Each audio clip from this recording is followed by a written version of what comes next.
Son of God, share my mind, and you don't die. This is the Season 3, episode 592 in the series How to Manifest Immortality. And the name of today's teaching is Sin as an Adjustment. The belief in sin is an adjustment, and an adjustment is a change, a shift in perception, or a belief that what was so before has been made different. Every adjustment is therefore a distortion and calls upon defenses to uphold it against reality. Knowledge requires no adjustments and in fact is lost if any shift or change is undertaken. All this reduces it at once to mere perception, a way of looking in which certainty is lost and doubt has entered. To this impaired condition are adjustments necessary because it is not true. Who need adjust to truth, which calls on only what he is to understand? Adjustments of any kind are of the ego, for it is the ego's fixed belief that all relationships depend upon adjustments to make of them what it would have them be. Direct relationships in which there are no interferences are always seen as dangerous. The ego is the self-appointed mediator of all relationships, making whatever adjustments it deems necessary and interposing them between those who would meet to keep them separate and prevent their union. It is this studied interference that makes it difficult for you to recognize your holy relationship for what it is. The holy do not interfere with truth. They are not afraid of it, for it is within the truth they recognize their holiness and rejoice at what they see. They look on it directly, without attempting to adjust themselves to it or it to them. And so they see that it was in them, not deciding first where they would have it be. Their looking merely asks a question, and it is what they see that answers them. You make the hold and then adjust to it and it to you. Nor is there any difference between yourself and it in your perception which made them both. A simple question yet remains, and needs an answer. Do you like what you have made? A hold of murder and attack, through which you thread your timid way through constant dangers, alone and frightened, hoping at most that death will wait a little longer before it overtakes you and you disappear? You made this up. It is a picture of what you think you are, or how you see yourself. A murderer is frightened, and those who kill fear death. All these are but the fearful thoughts of those who would adjust themselves to a world made fearful by their adjustments. And they look out in sorrow from what is sad within and see the sadness there. Have you not wondered what the world is really like? How it would look through happy eyes? The world you see is but a judgment on yourself. It is not there at all. Yet judgment lays a sentence on it, justifies it, and makes it real. Such is the world you see, a judgment on yourself and made by you. This sickly picture of yourself is carefully preserved by the ego, whose image it is and which it loves, and placed outside you in the world. And to this world must you adjust as long as you believe the picture is outside and has got its mercy.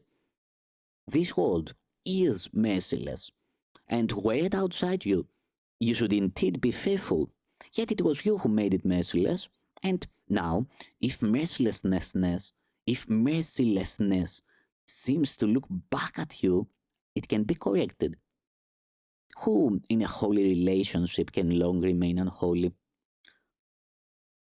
The world, the Holy See, is one with them, just as the world the ego looks upon is like itself. The world, the Holy See, is beautiful because they see the innocence in it. They did not tell it what it was. They did not make adjustments to fit their orders. They gently questioned it and whispered, "What are you?" And he who watches overall perception answered, "Take not the judgment of the world as answer to the question, what am I? The world believes in sin, but the belief that made it as you see it is not outside you. Seek not to make the Son of God adjust to his insanity. There is a stranger in him who wandered carelessly into the home of truth and who will wander off. He came without a purpose, but he will not remain before the shining light the Holy Spirit offered and you accepted. For there, the stranger is made homeless and you are welcome. Ask not this transient stranger, what am I? Is the only thing in all the universe that does not know. Yet it is he you ask, and it is to his answer that you would adjust. This one wild thought feels in its arrogance, and yet so tiny and so meaningless, it slips unnoticed through the universe of truth, becomes your guide. To it you turn to ask the meaning of the universe, and of the one blind thing in all the seeing universe of truth, you ask, how shall I see, how shall I look upon the Son of God? Does one asks of judgment what is totally bereft of judgment? And if you have, would you believe the answer and adjust to it as if it were the truth? The world you look on is the answer that it gave you, and you have given it power to adjust the world to make its answer true. You asked this path of madness for the meaning of your unholy relationship and adjust it according to its insane answer. How happy did it make you? Did you meet with joy to bless the Son of God and give him thanks for all the happiness that he held out to you? Did you recognize your brother as the eternal gift of God to you? Did you see the holiness that shone in both of you to bless the other? That is the purpose of your holy relationship. Ask not the means of its attainment, or the one thing that still would have it be unholy. Give it no power to adjust the means and end.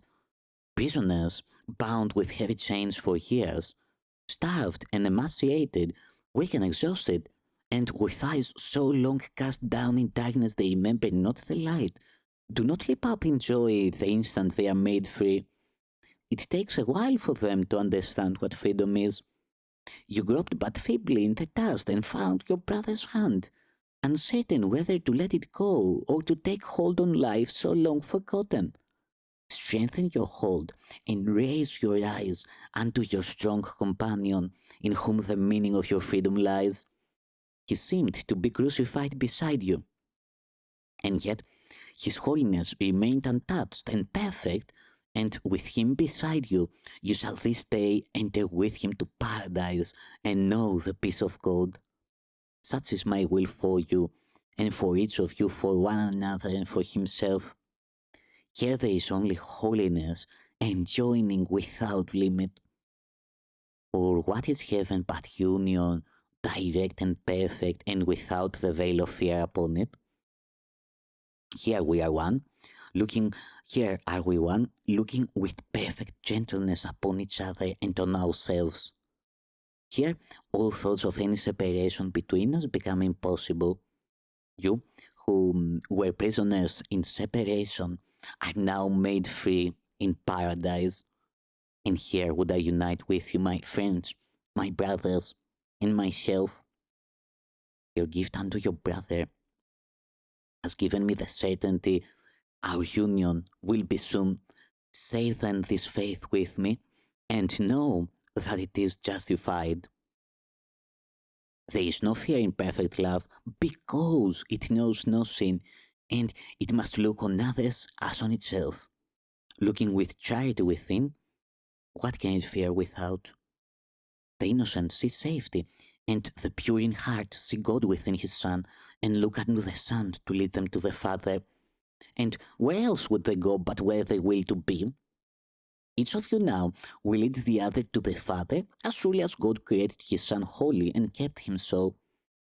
In your brother is the light of God's eternal promise of your immortality. see him as sinless, and there can be no fear in you.